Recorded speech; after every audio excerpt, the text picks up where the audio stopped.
Have you ever wondered how the Ottoman Empire, one of the world's most powerful states, came into existence?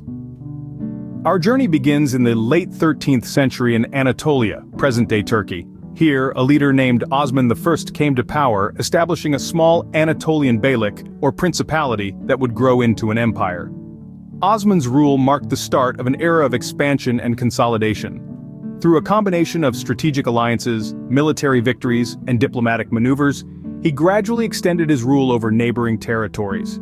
His success can be attributed to his charismatic leadership, his ability to unite diverse groups under his banner, and his strategic vision for a centralized state. Osman's dream of an empire took shape as he and his successors expanded their territories, strengthening their hold over key trade routes and strategic locations. Thus began a journey that would see the Ottoman Empire leaving an indelible mark on world history. The political structure of the Ottoman Empire was unique and instrumental to its stability. This statement sets the stage for us to delve deeper into the fascinating political dynamics of this historic empire, which spanned 6 centuries and left an indelible mark on world history. At the helm of this structure was the Sultan, the absolute ruler whose power was unchallenged and far-reaching. The Sultan was not just a political leader, but also a religious figure, providing a unifying force for the diverse empire. The Sultan's authority extended to all corners of the empire, from the bustling city of Istanbul to the remote provinces. Yet, the Sultan did not rule alone. He was surrounded by a mix of military and bureaucratic elements, which formed the backbone of the Ottoman political system. This blend of military and administrative powers made the empire's governance both robust and flexible, capable of adapting to changing circumstances and challenges. Notably, the Ottoman Empire did not rely on a hereditary nobility to fill key administrative posts. Instead, officials were appointed based on their merits, skills, and loyalty to the Sultan. This meritocratic approach to governance was quite unique for its time, and it contributed significantly to the empire's longevity and stability. The meritocratic system also extended to the military, with the Sultan's elite infantry, the Janissaries, playing a crucial role in the empire's political and military strength. These soldiers were not born into their positions, but were Christian slaves converted to Islam, trained and educated to serve the Sultan. Their loyalty was to the state, not to any particular lineage or nobility, further reinforcing the centralized authority of the Sultan. To ensure the smooth functioning of this vast empire, the Ottoman political system was highly organized and bureaucratic. Each region of the empire was governed by a local ruler, or pasha, who was directly accountable to the Sultan. This hierarchical structure allowed for efficient administration and control over the empire's vast territories. In essence, the political structure of the Ottoman Empire was a blend of centralization and meritocracy, military might, and bureaucratic efficiency. This unique political structure allowed the empire to maintain stability and control over vast territories. The Ottomans' political acumen and adaptability were key to their reign, leaving a legacy that continues to intrigue historians and enthusiasts alike.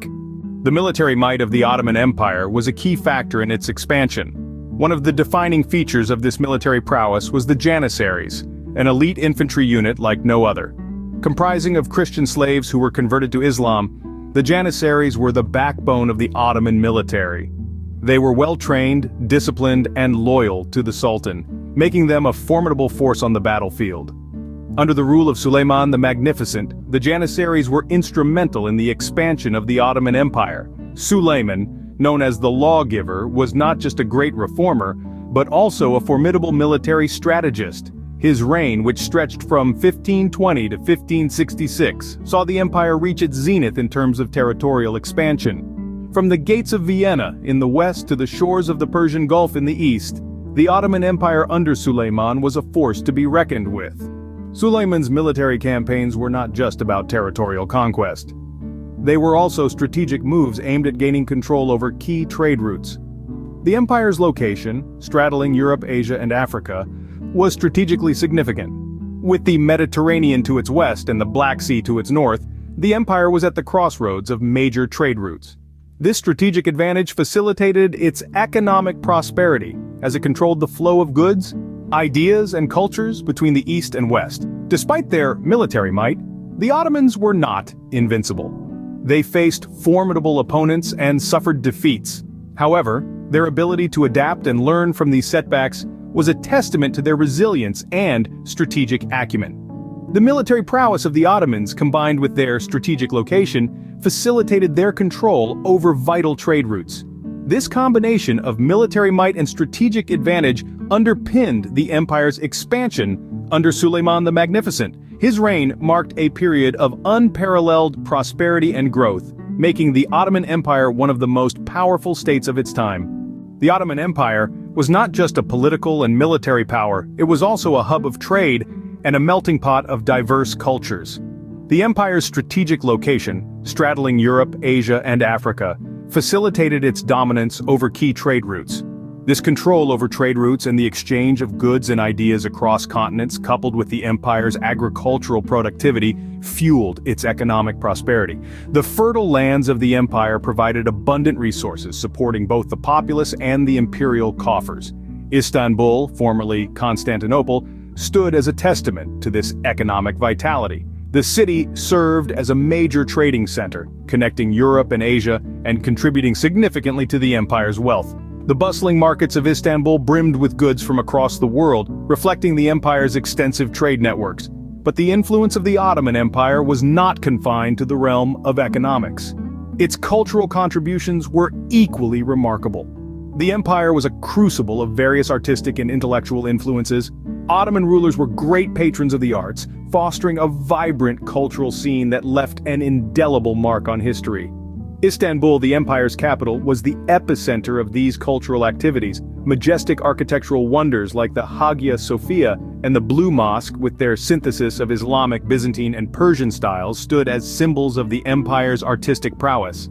Ottoman miniature paintings and calligraphy, too, flourished under the empire's patronage, contributing to a rich cultural tapestry that continues to inspire awe. In essence, the Ottoman Empire was not merely a political entity or a military powerhouse. It was a vibrant hub of economic activity and a melting pot of diverse cultures. Its bustling markets, fertile lands, and vibrant cultural scene painted a picture of an empire that was as economically prosperous as it was culturally rich. The economic prosperity and cultural richness of the Ottoman Empire were testament to its influence and power. Through its economic activities and cultural achievements, the empire etched its name indelibly in the annals of history. The Ottoman Empire's approach to religion was unique for its time and had a profound impact on diverse communities. While Islam was the dominant faith, the empire was characterized by a policy of religious pluralism that was rather revolutionary for its era. This meant that although the state religion was Islam, other faiths were not merely tolerated, but were given the space to thrive within their own communities. This pluralism was achieved through the millet system, a socio-religious framework that allowed non-Muslim communities to govern themselves according to their own laws and traditions. Under this system, Christians, Jews, and other religious minorities could maintain their own courts, schools, and places of worship, thus preserving their cultural and religious identities. This was a pragmatic approach that aimed at maintaining social harmony within a diverse empire. However, the impact of Ottoman rule on various communities was not uniform. The experience varied greatly and was largely shaped by the interplay of religion, ethnicity, and regional politics. For instance, in the Balkans, a region marked by a complex mosaic of religious and ethnic groups, Ottoman rule often exacerbated existing tensions. The conversion of Christian subjects to Islam, voluntary or otherwise, added another layer of complexity, often leading to conflicts that outlasted the empire itself. In contrast, the Arab provinces under Ottoman rule experienced a different set of challenges. While the early years of Ottoman rule brought stability and prosperity, the later periods were marked by administrative neglect and economic hardship. These challenges, coupled with the rise of Arab nationalism, eventually weakened Ottoman authority in these regions. The Ottoman Empire's approach to religion and its impact on diverse communities was a complex interplay of coexistence and conflict. It was a testament to the empire's capacity to accommodate diversity, even as it grappled with the inherent challenges of governing a vast and diverse realm. Every empire has its rise and fall, and the Ottoman Empire was no exception. As we entered the 17th century, the once mighty empire began to falter. Internal strife simmered beneath the surface, with power struggles and political corruption gnawing at the core of the empire. Military defeats followed, further weakening its once unassailable stature. The empire's economic strength too began to wane. Trade routes were disrupted, and the once bustling markets of Istanbul saw a decline in commerce. And then came the rise of nationalist movements within the empire's borders, each vying for autonomy and self-determination. The final blow came with World War I. The empire, already weakened, was unable to withstand the pressures of the war, and in 1922, the Ottoman Empire officially ceased to exist. The decline and dissolution of the Ottoman Empire marked the end of a significant chapter in world history, but its legacy continues to resonate today.